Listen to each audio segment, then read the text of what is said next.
Is it on? Oh, there we go. It Oh, is. hi. As professional as always. Let's get this show going, man. Welcome to the Bleeding Burgundy Podcast, a Washington Commanders podcast for fans, by fans, with your hosts, Jessy Martin, The Cowboys are finished. You understand me? John Taman, Pull down my trousers and do your job. Scott Hartley, That was fucking dreadful. and occasionally Keith Gregg. So many social engagements, so little time. And now, your host, John Taman. Hey, that's me. And in case you haven't noticed yet, I'm tired of being the host and I'm trying to get traded. So I'm fucking everything up.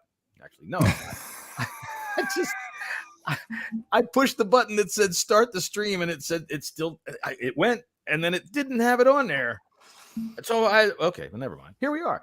We are 2-0 and we are obviously giddy with all of our freaking happiness over that. At least I am. What the hell? Keith shows up just to disappear. What are you doing, dude? Who's Jam, Scott? Who's Jam? Who is Jam?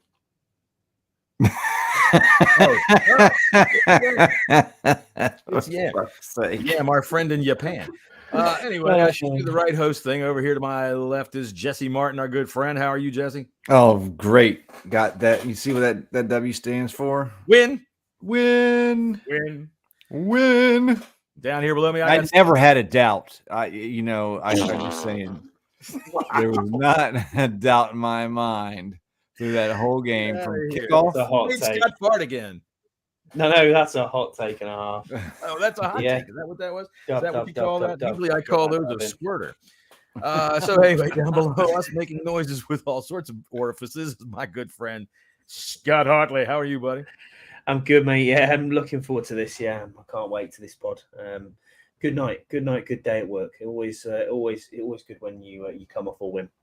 Makes That's right. It gives you a little bit of an extra step. You know what I mean? A bit makes you a bit more chipper. That's what you. Oh, and down here, finally figuring out his newly built internet, Muscles McGee. How are you, sir?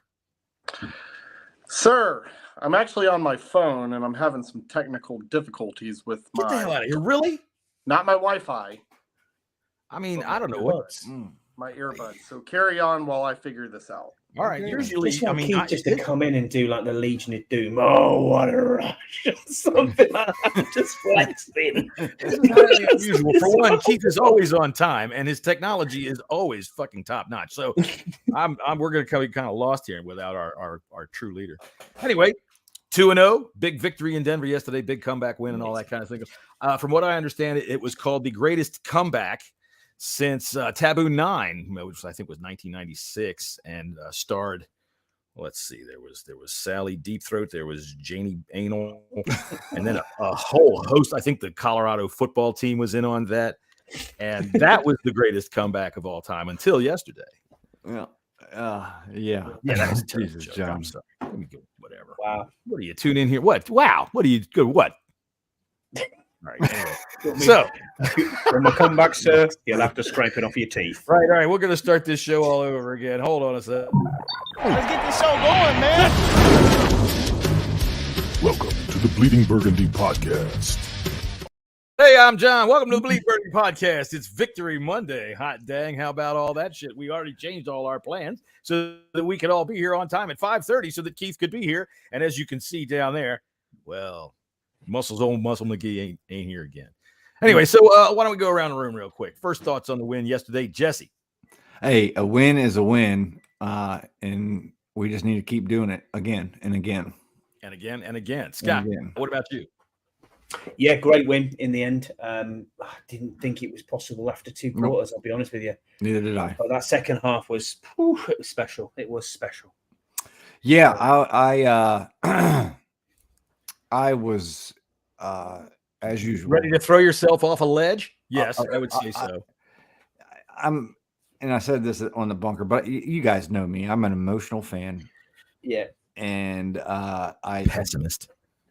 tend to jump the gun on some things a Really? little bit. And, I put out a tweet, said yesterday that Sam Hill isn't it. I got a lot of shit from it, but I did redeem myself and put out another one explaining, That you were wrong. I was wrong. Yeah. Well, you might be. I mean, it's still a jury's out. It's still undefeated. But his issues are starting to get a little bit concerning. But he like flipped a switch and Jesus, if he can play like he played from like the 7-minute mark in the second quarter till the end of the game, we got ourselves a fucking franchise quarterback. Look, I'll tell you what. He's a kid. He's a young. This was his third start. All right, in the NFL. He's 3-0, by the way, which is, and the fact of the matter is, we all know he's going to make mistakes. He's going to have problems. He's going to have fundamental mistakes where like holds the ball too long or runs out the wrong way of the pocket. Yeah, again yesterday. He's lucky he didn't get hit and fumble again yesterday. And we know that. All right, but the fact of the matter is, you're right. He turns it on, and I'm going to go ahead and say it again. Poise, boys. Poise is the word.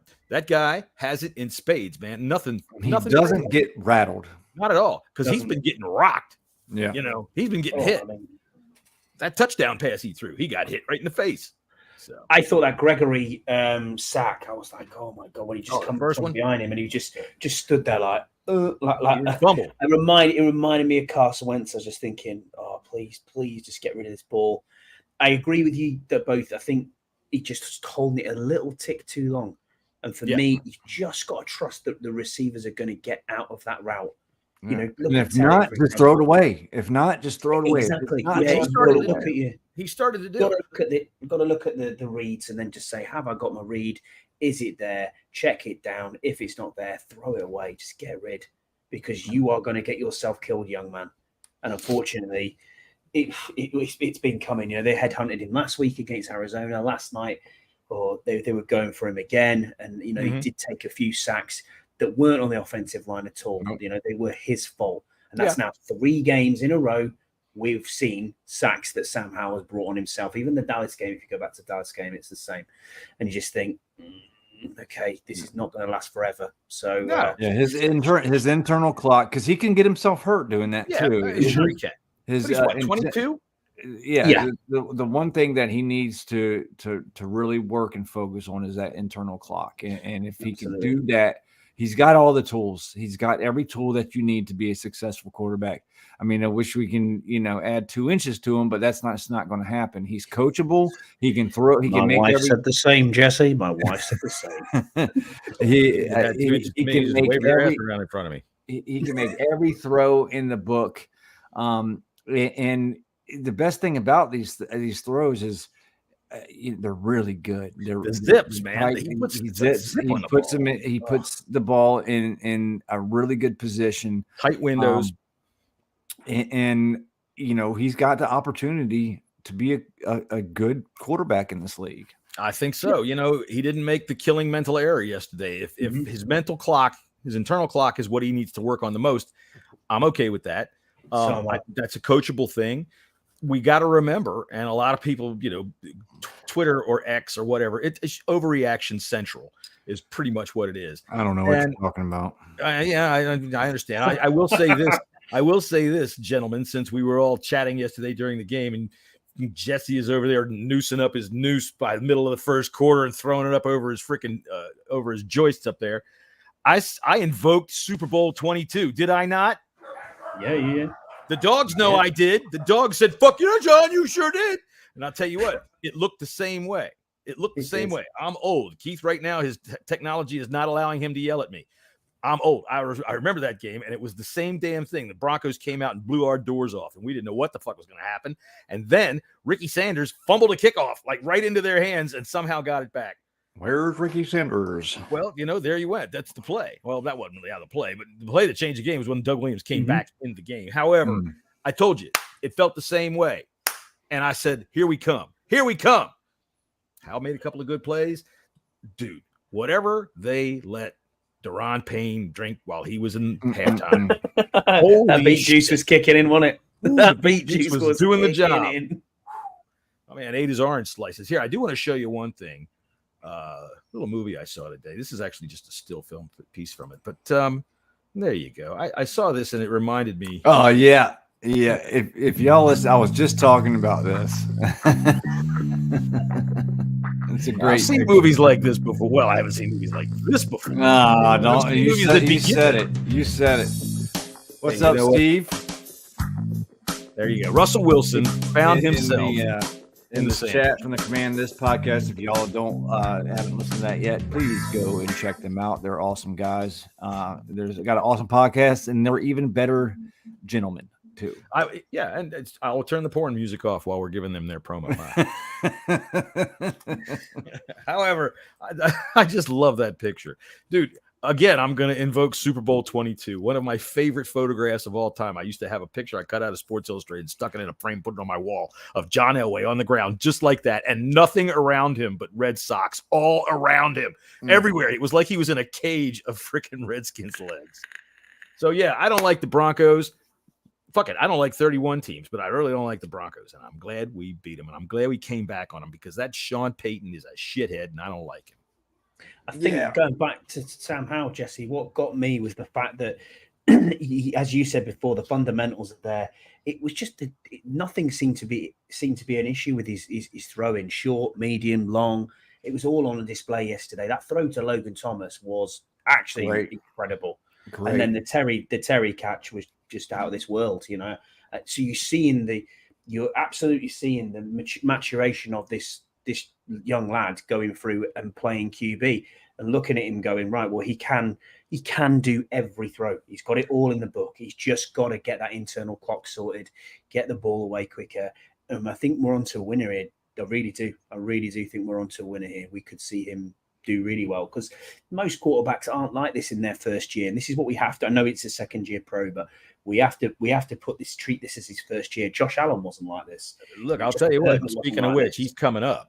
So, you know, I don't want to be the guy that throws, you know, sand on the fire. He's going to have his games. He's going to have, I know. He's going to have his days where we go, what the hell was that? But that's part of the freaking maturation process.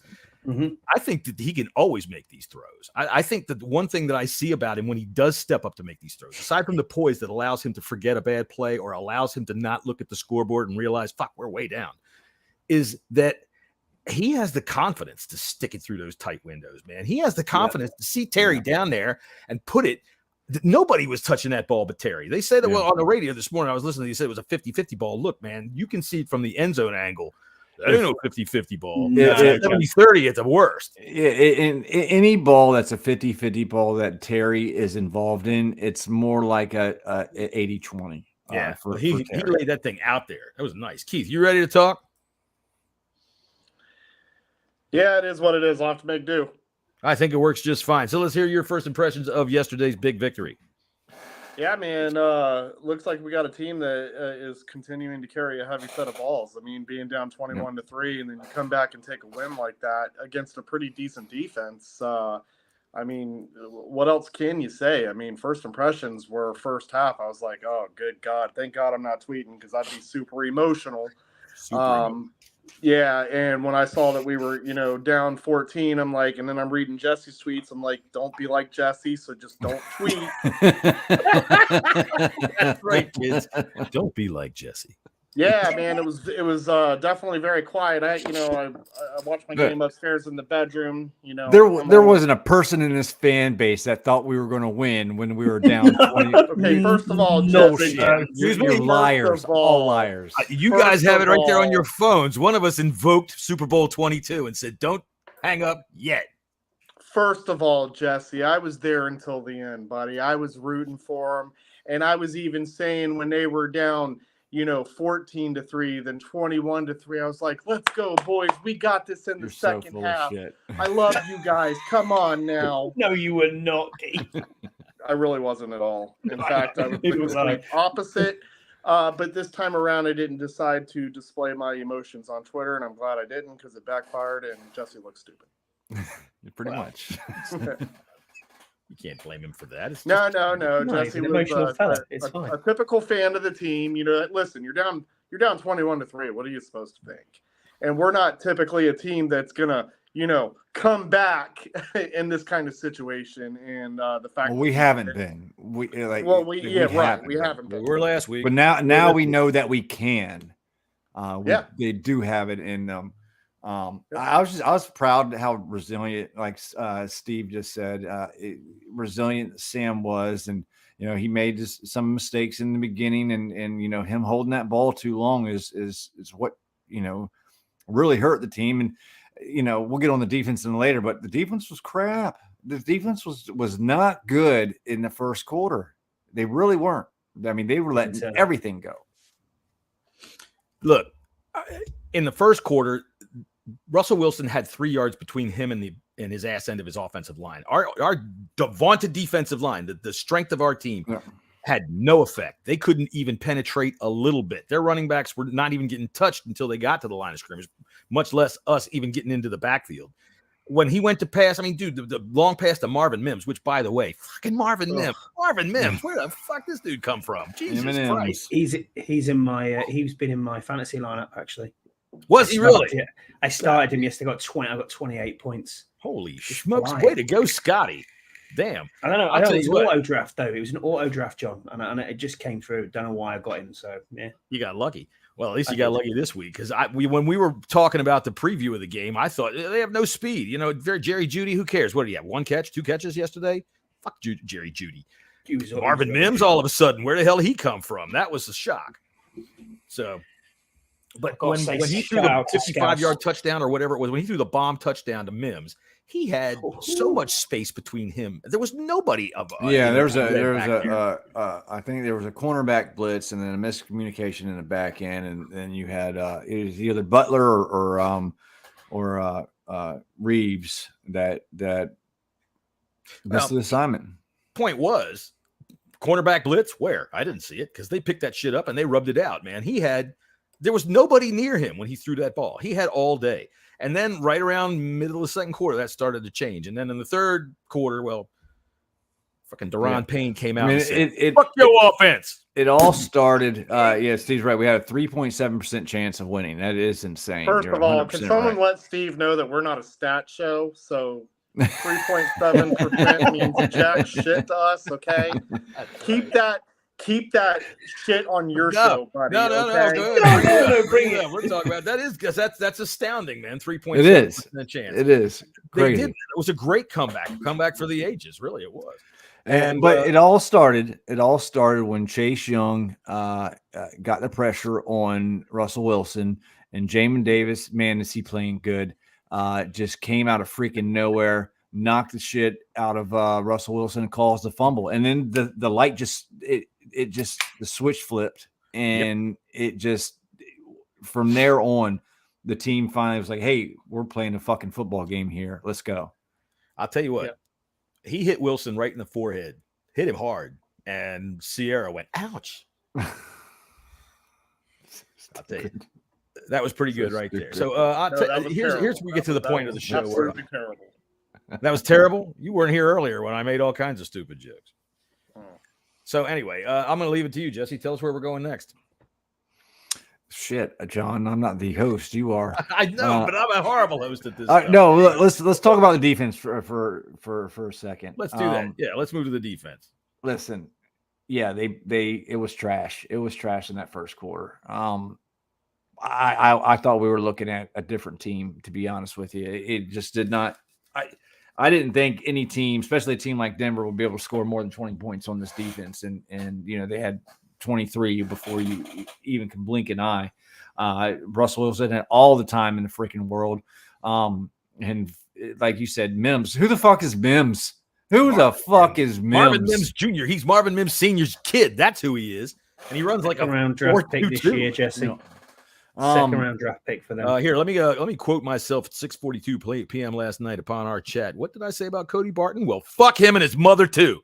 Yeah, and why? Listen, his first quarter was Jamin Davis has been playing so well. I'm so glad for this. I'm hoping that all the fucking naysayers can just shut the hell up. Everybody got on Iran. Third year.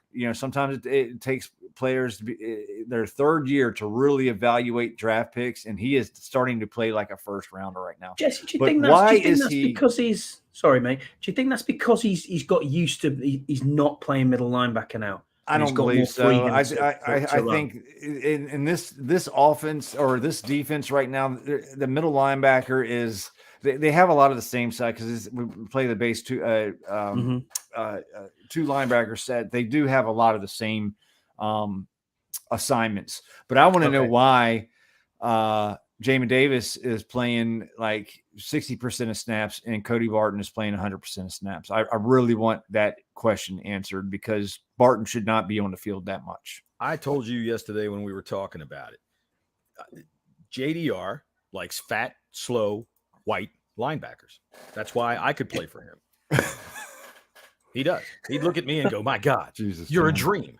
He does. I don't get it, man, because Cole Holcomb, for as bad as he was, at least accidentally would fall into tackles after 5 or 6 yards. Cody Barton sometimes doesn't look where he knows where he's going. However, in the second quarter, he got better, just along with the rest of the defense, and he started to fly around a little bit in the second half. So hopefully the light came on for him yesterday, because really, Cody Barton, he hasn't shown me anything up until then. He did start to play better. He did. He did in the second half. But still, it's. I think we need to see more Jamin on the field. Yeah, I can't see what the difference between him and Cole Holcomb is, to be honest with you. There's no difference. I say Steve said Cole Holcomb will be tackled in the self-defense half of the time. Yeah, no, you're absolutely right about that. Yeah. And the thing about Cole Holcomb was everybody would talk about how smart he was, and I was like, yeah, he's smart. He can get to the end of the book, but it takes him 3 times longer than anybody else to read what the fuck is going on. You know, by the time the play is past him, he's going right. Oh, and it's gone. So, yeah. Come on, JDR. I mean, we all know you. Worse, John. He's got this. John Bostic. What's that? He did have great hair. Could have had John Bostic. Don't even mention his name. That's twice that you said his name now. You know what happens on the third time. I know. Right. Can we just talk about how damn good of a player Daron Payne is? I mean, I got him down for my defensive player of the year. He needs to be talked about. I think he's starting to play on the level of Aaron Donald. Dude's a monster. He is a monster. He is unguardable. Or unblockable. He himself calls a 3 and out. Hell, when we needed it the most, when they came back after the half with the ball. Yeah. When he just said, "Fuck your offense," and that was the end of that. Yeah. What do you Sack, think? tackle for loss, and then broke up the screen pass. What a year this is. And a sit down to shut the fuck up to AJ Thompson Jr. On Twitter. This fucking moron who supposedly is a scout or was a scout. Probably the biggest fucking loser on there. God, he's an idiot. Said that we made a mistake by paying Payne, that he was a lazy player and also a bust. So a big fuck you to Sit down and shut the fuck up. Shut up! Shut up! Sit the fuck down and shut up! Shut up and sit down. Will you shut up? Just sit your ass down here and shut up. God damn right. How the hell could anybody say that about Daron Payne? I don't get it. I know. From every year of his career, you've seen it. You've seen it. That dude is a monster, and he's just getting better. I mean, like you said, he went in at halftime, and he turned around, looked at the team, said, "Don't worry, I got you," and came out after the half when we needed a stop to be able to continue with our role, and he took over. He took over. Simple as that. He said to Russell Wilson, and I quote, "Fuck your offense." Yeah. All right. Fuck him. So I'll tell you what. Other things to talk about. What about this? All right. So the big Hail Mary. Everybody's freaking out about the big Hail Mary. Yeah. I mean, it's bad. Look, these are flukes. Yeah, it is. And it was mistakes were made because it was like in the moment. Forbes should have just batted it right up in the air. Forbes should have just batted it down, and then Curl, because it was like in the moment, he tipped it up. And you know, if Curl would have just let it go, it would have. He was trying to disrupt the receiver. He I don't think he was trying to hit the ball. I think he was trying to disrupt that guy that was right in front of him, and it was just a fluky, freaky play. So all these people say we got to work on this. You don't know. You can't work on that. Yeah. I mean, you can, I guess, but that's a waste of fucking time. Really, is what it is. Go work on it. It's not that hard to do. Just run up and smack it down. I think Forbes was trying for the interception, but it's like rookie. That play. I didn't really. Steve was mentioning in the comments about them just rushing 4. I didn't really pay attention to that. I mean, my focus was on just getting the ball knocked down. That's a kind of interesting a question. I think they had everybody out there. I guess playing that umbrella prevent defense, and I mean this team's rush is so good before by themselves, so they figured they could get a little bit of pressure with just the 4. But who knows? Who knows, Steve? Yeah, I can't disagree with that. I would think that that's the strength of this team is that defensive line, man. You need something to happen on the big play at the end of the game. Keep them in there. Let them go after. What do you think, Scott? I think Keith was wanting to speak there. So, really? Keith, you there? Welcome to the show. It was Hull. No, I just wanted to jump in and I wanted to talk about this defense. Look, first half defense was horrible. Second half defense got better. When you look at the final stats, our line 8. Okay, you got 6 sacks. Okay, you got a forced fumble. You've got an interception.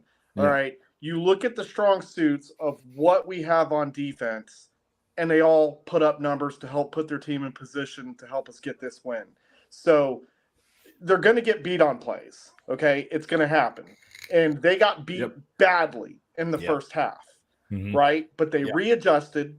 Okay, I don't know what they readjusted to, but they readjusted.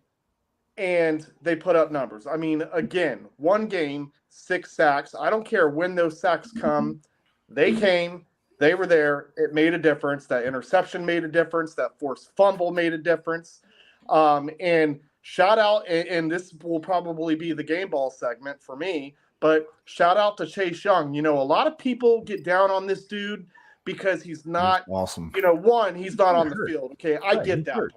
All right. I'm not going to argue with people on that, but what I will argue with is I don't care about 15 sacks. I care about situational football. Right. All right. Right. And when it was 3rd and 2, this guy sacks Russell Wilson, pivotal point in the game in the red zone. Like, that's a guy that I want on my team to make those kinds of plays. I don't care about total season numbers. I care about situational play. Right? Now, I'm not out here trying to throw a contract to Chase Young, but this is not his first time he's done this, okay? And he's not going to do it every single game, but that's why you have the other guys that you pay big money to do as well, right? But collectively as a unit, this defense figured it out, and they got it done. And I have to tell you, big ups. I've been down on Chase Young because of his injury. I want him out on the field. I know these things aren't his fault, but when you're a number 2 pick, these are the expectations that fans are going to have on you. And when you're not on the field performing, you're letting everyone down. To me, he didn't have big numbers yesterday, but his situational play was huge for the game. I think a sack and a half is pretty big numbers for a guy, for a defensive lineman. And I'll tell you what. 1.5 sacks plus, like he, I said, he had a 25% pressure rate. That is monstrous. He was playing well. That was huge. There was another play back, and it's a pivotal. I mean, he helped change the trajectory of the game. He did. He was the one that forced Russell outside and Jamin to call that. And not only did he sack the dude, he stretched for that sack. If you go back and you watch it, I mean, he dove and stretched his big body to get Wilson down. That to me is 100% effort. That's the kind of guy that you want on your team. I'm sorry. Yeah. Look, I'll tell you. I know it's his game, first game back, but he showed me why he's the number 2 pick, and he can only get better from here as he continues to keep playing. Yeah. Listen, one of the plays that he made yesterday that wasn't even a pressure, he read the run, and I'll tell you what, man, he crashed down behind the line, and he hit Javonte Williams right in the hole from three gaps over. And I'll tell you what, that was a nice play. I mean, it resulted in a 0 gain or maybe a 1-yard gain at the most. It wasn't a critical juncture of the game, but I'll tell you what, when you can do that, you can stop that run. You can stop their offense from moving from just your front 4. Fuck yeah, man. That's playing some football. And what do you know? There's the strength of this team, all 4 first-round picks and all 4 coming through in big-time ways. I do love this picture. I do love this. To that end, then, we've seen this for the last 2 weeks, and we've seen how good this defense can be. We've seen it in preseason as well. We know we've got potentially a top 5 unit here. I put this question into the bunker with you guys earlier. I haven't listened to it yet, obviously, whether you've answered it or not. But how far can this team go? Is in this defense? Can it be absolutely elite number one all over? Or is it, do you think we would be top 3 potentially, top 5? I mean, the way it's going is trending off the charts. Yeah, it's trending. You know, we got to remember that we're going to face some high quality teams coming up. So it's, who knows, you know, like we said, I said a couple of weeks ago, we can expect this defense to take another step forward and have worse stats just because of the quality of teams that we're going to have to face. You know, I mean, we're facing Josh Allen and Jalen Hurts these next 2 weeks. These are some high-powered offense that will put up points. We got to match them, but they will put up points. They don't give a shit what your defense does. They're constantly game in and game out putting up 25 plus points. So in the stat sheet, in the rankings, we might take a step back, but that doesn't mean that we're not getting better and better. You know, I fully expect us to be a top 10 in all major categories. Now, can we make that that step and stay in the top 5? That might be tough to do, but I still think this defense is even better than it was last year. Oh yeah, I think so. I think that the extra year of gelling together, the extra year with some of these guys like Percy Butler, that's going to get another year of seasoning under his belt and be able to come out and know a little bit more about what he's doing. I tell you what, I think the sky's the limit with this defense in terms of rankings. They do have some tough opponents coming up, but I think that they're a tough opponent. I think that Josh Allen thinks he can beat everybody all by himself. But next week, you try that hurdle over somebody on our team, buddy, you're going to come down a little harder than your old ex-teammate let you down on the ground the other day. You're going to find the back of your neck down on the ground fast. So I don't think they play scared of anybody, and I think that when these other players look at the roster or look at the schedule coming up, they definitely take note when we're on air. I think that they definitely look at it. Oh shit! I think the national perspective now is this is probably the best defensive line in football. Well, Russell Wilson threw for 300 yards yesterday.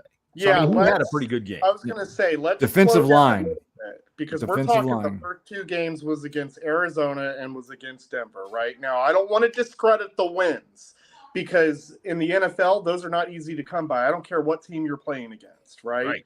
It really, at the end of the day, it's all about scheming and how well your players can perform. I want to slow down on the we can be this or we can be that. What we have is a young team that gets young. It's young every year from the draft. All right. But we're drafting starters on this defense. And we have a young squad that is learning now that everyone's healthy and on the field. They're learning to how to play with each other. And just like Steve said in his comment earlier too, not everyone has to be great, right? If you got a guy that's having a bad day, you got players that can make up for that. Yeah. And I really think that we have a solid defense, right? But at this point, what we have to do is minimize the dumbass mistakes. And I'm sure we'll, talk about it, mentioning that Hail Mary, that should have never happened. And for some reason, these stupid Hail Marys continue to happen to us. Yeah. You'd think with such a low. One of them happened, 4 years ago, 3 years ago? the Saints got one. Right. Here you go, Steve. Google the percentage of Hail Marys. Wait a minute. I think it's like because we don't do that here on the percentage chance that Keith knows what he's talking about. Yeah. I got it. Yeah, I got to make sure that I'm right here. No, it is a very low percentage. It's like a 1.5%. Sure, but it's a fluke when it happens, and it was a fluke. Yeah, well, I'll get to that fluke Saints, when we start handing out some game balls and head smacks. That's for sure. Yeah, don't steal my guy, because I'm telling you. I'm not stealing anybody. In fact, I want to go first because you guys are always stealing my guys. All right, there we go. According to ESPN, only 9.7% of Hail Mary attempts are completed. Between 2009 and 2020, there were 193 attempts produced with 16 touchdowns. That's a little bit more than I thought. One of those was us. For the listeners who were not watching, 2 of them were us. Just so you know, Jesse actually knew that. Steve did not Google it. All right. All right, so hang on a minute. Let me get some sound effects up here. I do have some emails. Should we read the emails before we do head smacks? Yeah, go ahead. Read the emails. All right, this is amazing. We do have some emails here. First off, let's see here. Gentlemen, well, fuck, that does it. Time to start putting bounties on quarterbacks again. Sincerely, Sean P. from Denver, Colorado. All right. Hey, that's pretty cool. Let's see. Dear Bleeding Burgundy podcast. Ow, fuck, my ankle. Best regards, Saquon B, New York, New York. Jesus. From Canada Mike, our good listener, Canada Mike. Is it true that Ron was heard joking with EB before the game? So that we're going to let them get 21 first 3 plays so that they think they have a chance to spank them 32-12 in the last 40 minutes? If so, does this make Denver our bitch? Asking for a friend. Look, tell Canada Mike, your friend can understand that when John Elway stepped out on the field in the second half of Super Bowl 22, Denver became our bitch, and that was that. They were done. They stood there in the second quarter and watched that game get away from them, and they became our bitch right then and there. Paid for and done. All right, to whom it may concern, I heard you were making fun of my proclivity for sexual relations with certain barnyard fowl, and let me tell you, fornicating with farm animals is not as uncommon as you might think. My predecessor, Eli, used to fuck a goat that he kept in the showers to calm him before a big game. Sincerely, I'm D. starting Jones. to wonder which ones are real. Is this D. Jones, New York, New York? I thought it was going to be the Arizona punter, but all right. Well, I got one more here, and this comes from us once again. Dear dickheads, I bet you think it's funny saying my head looks like a butt plug, huh? Why, if I ever get my hands on you, I'll sincerely, Brian Dable, New York, New York. So basically, we only got one real email. No, I think they were all genuine. Oh, okay. Really? Yeah. Seriously, Keith, do you know what the fourth wall is? I mean, are you new at this? God damn it. I mean, we had somebody out there. Yam was actually thinking that Sean Payton had our email address. It doesn't even occur to y'all that we don't even have a fucking email account, but it doesn't matter. Send your emails in anyway, and we'll read them here on. I got a friend that still thinks Jerry Jones is real when he comes on the show. Well, goddamn right. Let me tell you something. When you hang out with people who have had head injuries, you can certainly get away with a lot of fun. All right, head smacks and butt pats. Let's go. Butt pats. Attaboy. Head smacks. Get out of here. All right, we'll start with Keith since he's crying about it. Keith, who's your first butt pat of the day? Offense. I'm going to go ahead and give it to my homeboy Sam Howell because he is absolutely 100% shown that he is an NFL quarterback, and I hope that he continues success. I do recognize as a fan of this game that Sam is going to make mistakes. All quarterbacks do. Okay, but this guy has shown that so far that he can definitely play this game at a high level. Reason why I say that is because you take a look at his touchdown, and let's talk about the one to Terry, right? He threaded that ball right through there. I mean, the anticipation throw to Terry was absolutely insane, right? Hands down all day long when you throw 299 yards. And you know what, Sam? I'm going to go ahead and give you that extra yard. It was 300 because I said so. That's 302 right. Touchdowns and just beautiful passing for the most part all game. The guy threw the ball 30 times in the first half. We obviously know we don't want him to keep continuing to do that. But I think when you're down 21-3, you kind of, you start to panic a little bit. But truthfully, like I said, he ended the game with nice stats, beautiful throw to Terry, gave us our comeback win or helped with the comeback win. Attaboy. All right, Jesse, who's your first offensive butt pat of the day? I'm going to give it to Logan Thomas. Attaboy. That catch Don't that hit him he so made, hard. He's very tender. Yeah, for him just to hold on to that ball, I mean, he got fucking mollywopped, and that motherfucker should have been suspended. This was the second week in a row that he had a dirty hit, and it was a straight targeting. It was egregious, and I'm actually NFL. Fuck you, man. You should fucking have suspended him. But Logan Thomas for hanging in there and catching that beautiful pass by Sam Howell. He gets my first butt pat. Attaboy. Scotty, who you have for your offensive butt pat? Yeah, I hope I'm probably going to take yours here, John, but it's got to be Brian Robinson. The man was a monster. An absolute monster all game. I mean, yeah, in the first half he was running up the back of people, not really getting through the middle. But my word, in the second half, he was just unbelievable. Just away you go, son. You know, throwing people around again, ragdolling people, people throwing off him. What a guy! That is the person. Oh, was it ever? This is the person you want to see. This is the running back. We all thought, yeah, he's there. And for me, yeah, man, he is the real deal. He is the real deal. The real OG B-Rob. Yeah, I absolutely love B-Rob. I listen. Every home game, I'm going to make it a mission, and it's probably never going to happen. But I need a hug, and not just one of those like boy pats. You know, like Jason and I, we had some boy pats, but then we had Mr. Wright and I, we had, this embrace, like big, nice, juicy, like sweet ties or hold. That's what I want out of B-Rob. I need one of those like, hey, bro, oh man, I love you, bro. I love you. I need that from him. You'll get that little cheek squeeze. You know you will.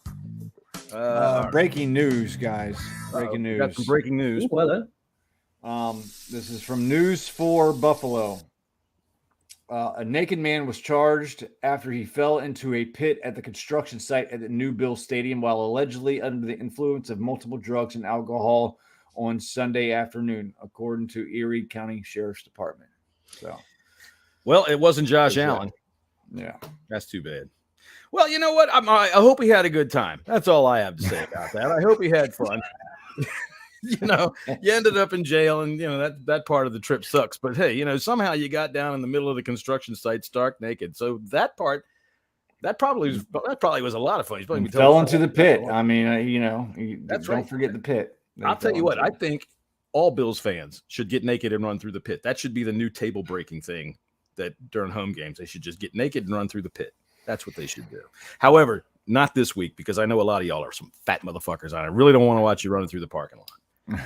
All right, my first offensive butt pat of the day is Sam Cosmi. That dude fucking mauled people yesterday. Mm-hmm. My man was downfield, beating people up, kicking some ass, and taking some names. As a matter of fact, I saw him at the bottom of the pile with a fucking notepad taking names of the people whose asses he just kicked. Man, Cosmi is turning into an absolute stud at right guard, and I love it. Attaboy. Sam Cosmi. Keith, you got another offensive head pat or butt pat or whatever? You want to be smacking somebody or what? No, you guys really kind of took what I had. Jesse, that was a great call on. That was a great call on Logan Thomas, man, because that's was going to be my original go-to, but I had to go with Sam just because this guy's just showing he can play this game, man. I'm excited to have this guy. That's got to become a thing, Commanders Nation. Scotty's got two more. It actually does during the game. Yeah, I think that's got to become a thing. When he throws a touchdown pass at home, everybody. That's how he's introduced. Ow. Not Leno, Andy, but Sadiq Charles gets a. He's been mauling people too. Best game I've ever he's played, and now actually I look at him and think, yeah, you're probably right. We all clamoured for Paul, didn't we? We wanted Paul to come in and replace him. We can now see when he's fit what the coaching staff are seeing. The other one stay fit, as long as he can stay fit. The other one, Nick Gates, just for being Nick Gates. That guy is a fucking animal. If I want him to be in a fight, I want him just in front of me. I want him just in front of me because that even when he warms up, we were down obviously watching him warm up, Jesse, and he is mental. He went after Kareem Jackson. Just crazy. He's the one that went after Kareem Jackson. He also went after Kesmi White for last week too. Shit. Sadiq Charles was the front of that pile. Charles had an early penalty yesterday, I think. But yeah, he played really well again too. And I'm happy to admit that I was wrong. I was ready to get rid of his ass. I've been done with him for 2 years. And hey, man, from what I understand, now I'm not saying that this is a fact or anything, but this guy that I know whose friend drives a taxi cab up in D.C. and he drove around Sadiq Charles's nephew's brother said he heard about that shit on the Bleeding Burgundy podcast. He was going to show us something this year. Nephew's brother. There you go. I guess that would be his nephew too, wouldn't it? All right, you got one more butt pat? No, that's me. That's me. What's that? I'll give an honorable mention to De'Ami Brown. Attaboy. Something I noticed in the first quarter was that Surtain was on De'Ami Brown. Yeah. They must have been scared when he got on the field. Well, they too, and Surtain was also on Dotson too. They bracketed Terry for most of the game with keep forgetting that fucker's the other schmuck. Yeah. Crap, and then they put Surtain on the number 2 wideout, which is either Dotson or Diami Brown, depending upon where they lined up. Which is the smart thing to do if you really think about it. Have your best cornerback on your second, and then double team your best right receiver. I did see a Byron Pringle sighting yesterday. He had a catch. Yeah, he had a good catch. He got a good catch for a first down. I've got to say, another hat tip, I suppose, Keith. Both the tight ends were pretty decent outside of Logan Thomas. I mean, Cole Turner had a decent catch. Bates had a very good catch down the sideline. Massive catch. Yeah, that was a free play. Matter of fact, it was a holding, or I think it was offensive. Was it offsides or was it offsides or neutral zone infraction? We got him to jump. Yeah, we did. But it's been years since we've seen anybody on this team take that shot. That Aaron Rodgers, we got him. Take the shot. Nobody ever does that. And I think Taylor Heineke tried once, and the ball went, I don't know, fucking 5 or 6 yards or something like that. That was the end of that. All right, offensive head smacks. I'll go first. All right, go first with your offensive head smack. I'll give myself an offensive head smack for you got to jumping the gun a little bit on the Hal tweet that I put out. Yeah. All right, try to time it up with the sound effect. Ready? 1, 2, 3.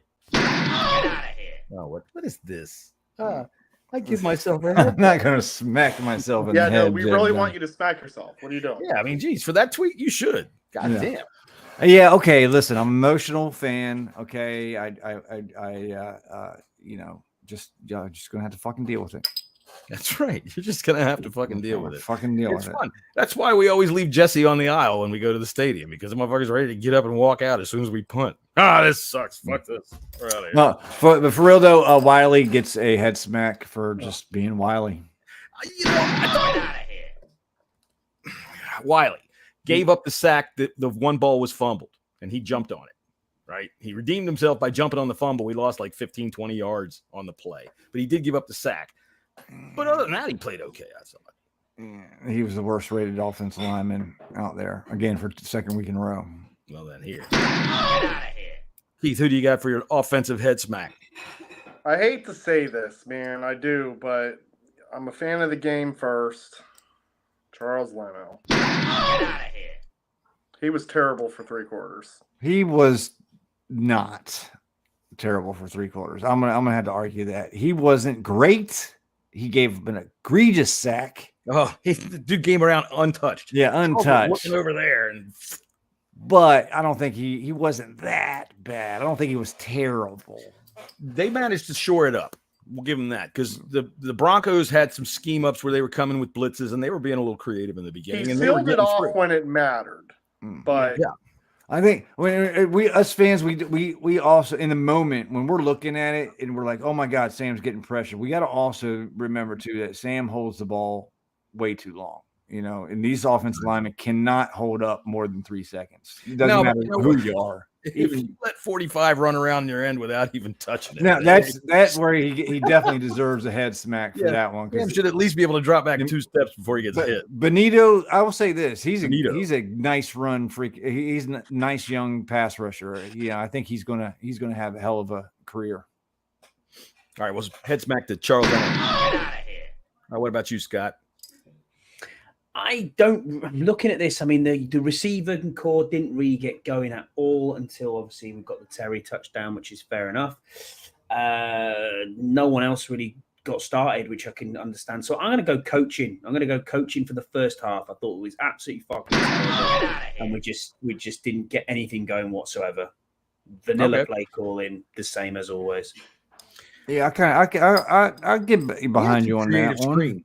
I'll tell you what. The screen game started to pick up, and we had some really screens. It did in the end. We haven't been good at screens in years. So it was clear as day that Brian Robinson was the starting running back and probably will be the starting running back moving forward. Antonio Gibson only had 2 touches. But again, they utilize Antonio Gibson, what he could be good at, which was pass catching. And he had some big plays on his pass catching. So I love it.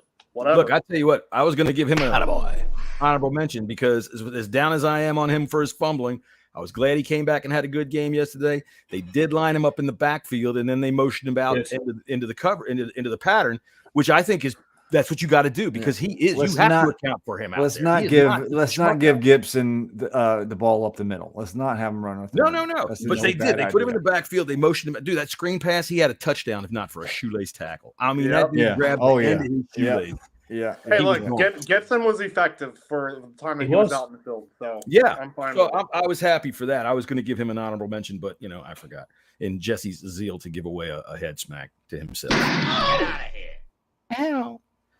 All right, so I guess my only head smack that I'm going to give for the offense isn't even really a head smack. I'm just going to do this.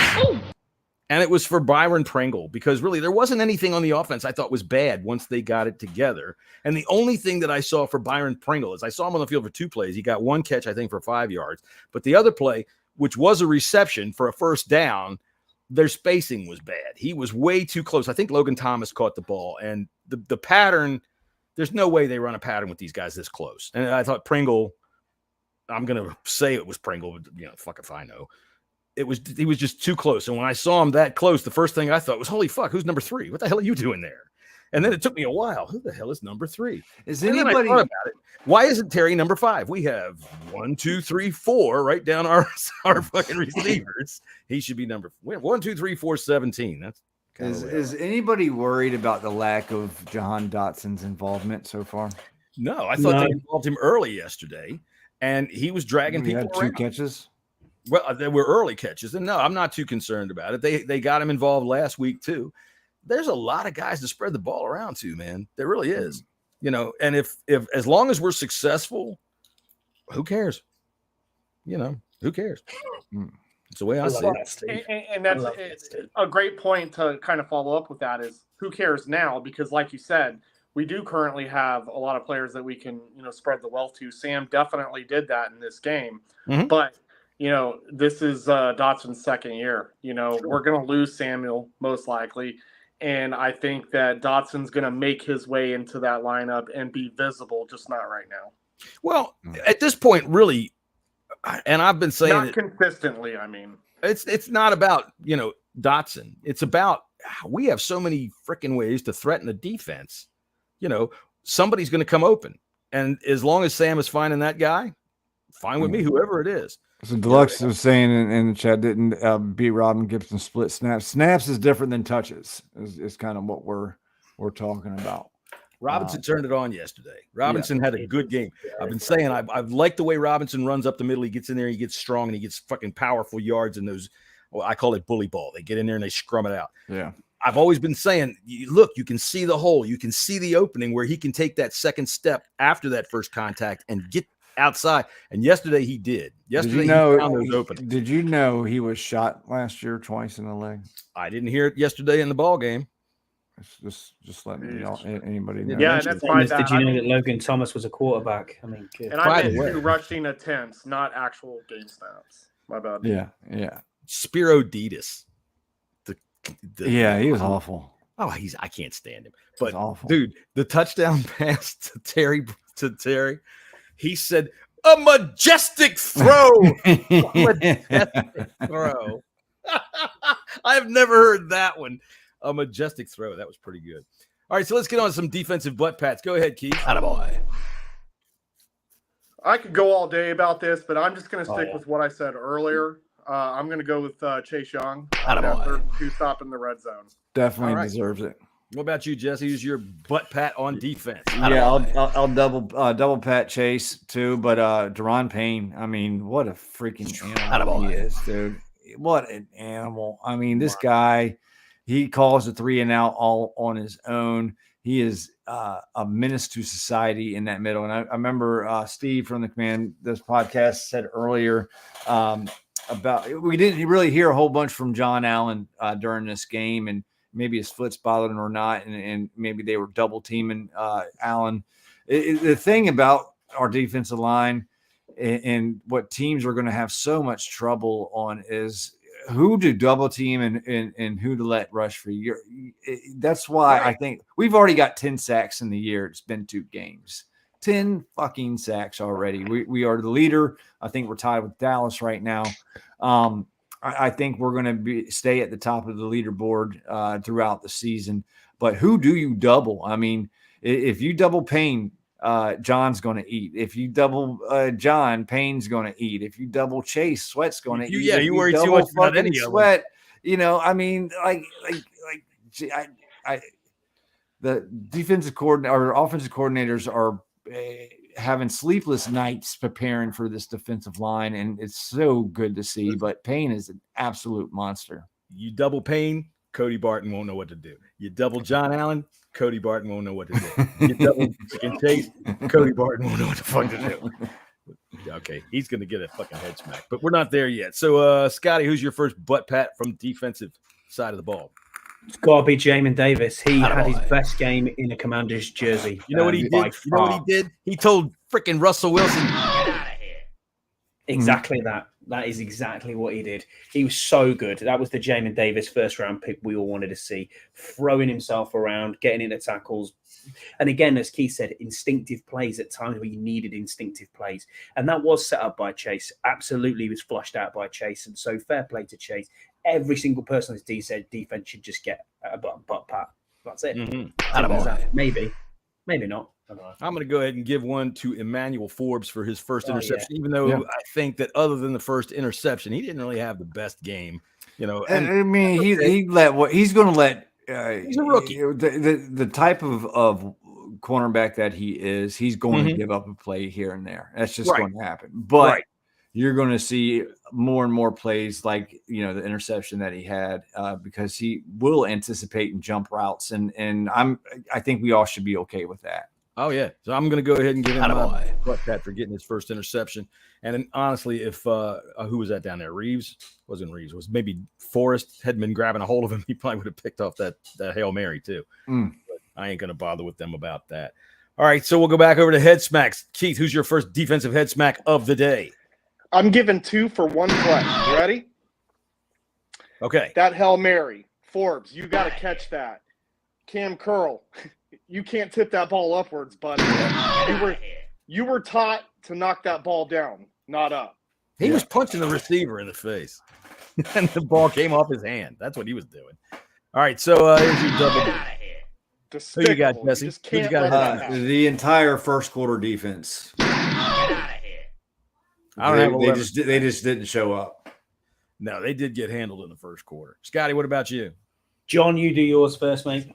All right, you know what I got to say? The man with the whitest name this side of Wyoming, Cody Barton. He did play better, but, dude, playing better is a freaking sliding scale, and you way down on the bottom end of it. Whew. This dude needs to learn how to read and how to read fast. I will give him this. He did almost make a tackle, and he fell off. And I said in the chat, hey, he almost made a tackle. And then I saw the replay of it today, and John Allen tackled him. So, and then they both stood up and looked at each other like, what the fuck was that? But yeah, Cody Barton, man, you're a weak link. And 100% of the snaps for that guy, I'll tell you what, there was one point when we were still down by 18 where he turned around, he saw something, he turned around, he started yelling. I was like, fucking don't listen to him. If there's anybody that doesn't know what's going on out there, it's that guy. But he played better in the second half. But still, Cody Barton, do better. Update on the Buffalo man charged with falling into a pit. He was on LSD and cocaine. Oh my God. That man's heart was going.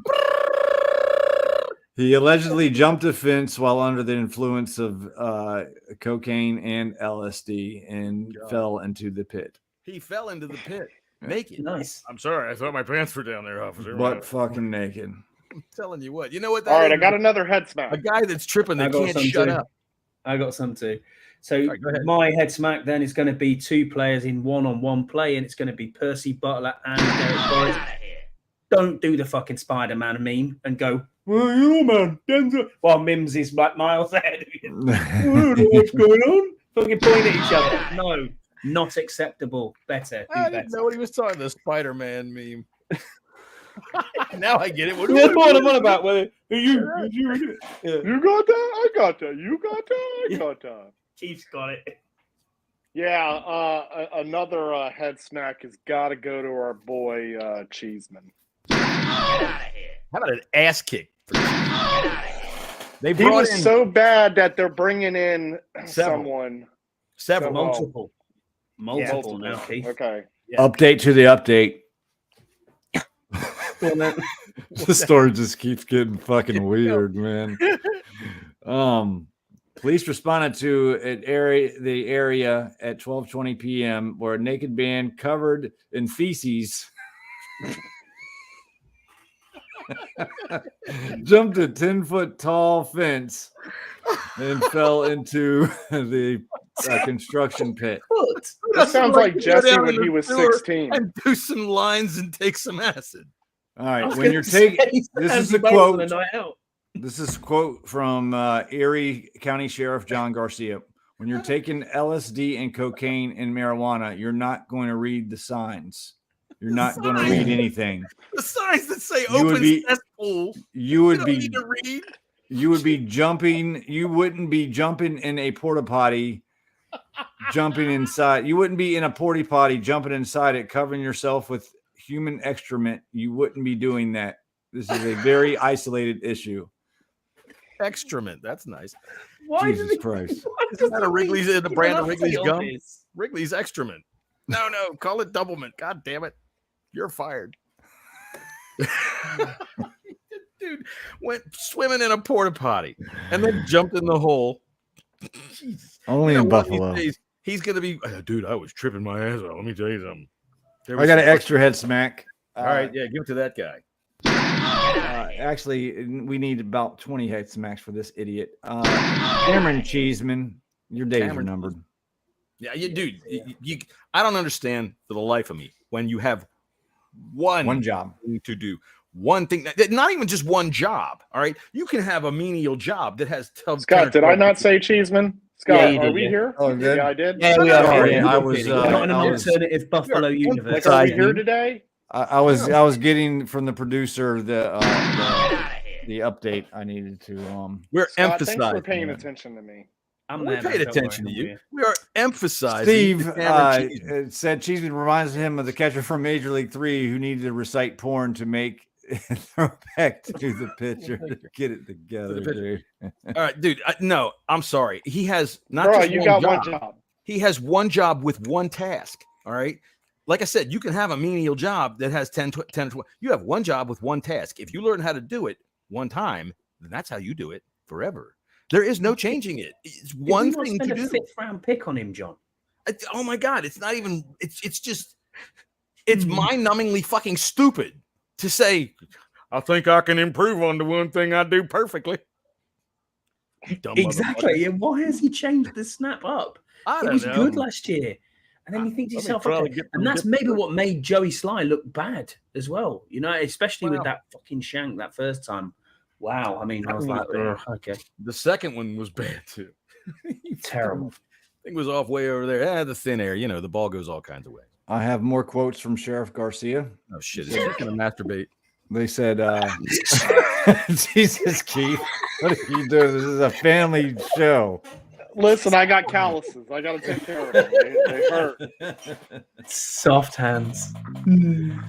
For hands that do dishes. Oh, yeah. Get it, Keith.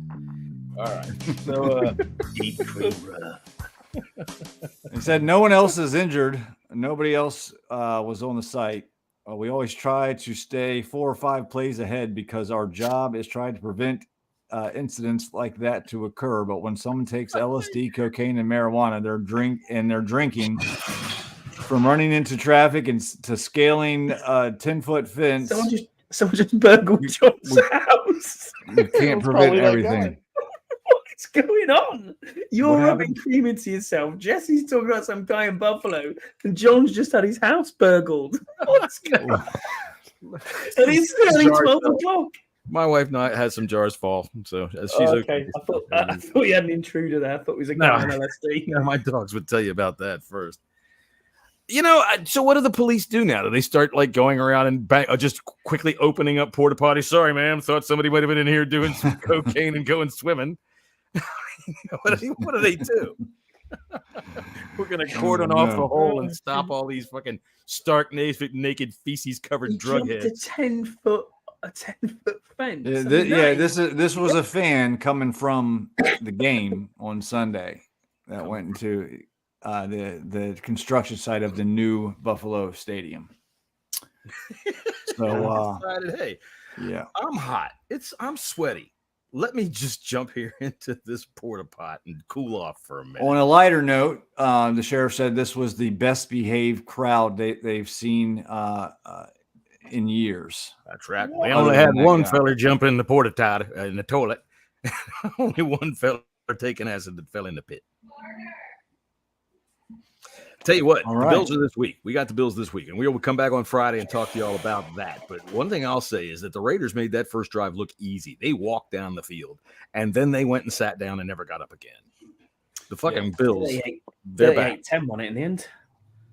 Well, they got a field goal after that. But, I mean, that first drive, they went right down the field. And then the Bills said, you know what, fuck off. That's the end of that. So, tough game coming up on Sunday. Yep. We're going to enjoy the win. Anybody got anything left to say? No. Shout out to Ron Rivera winning 100 games. Got to give him his props. Yeah. And I do have one thing I wanted to say, actually.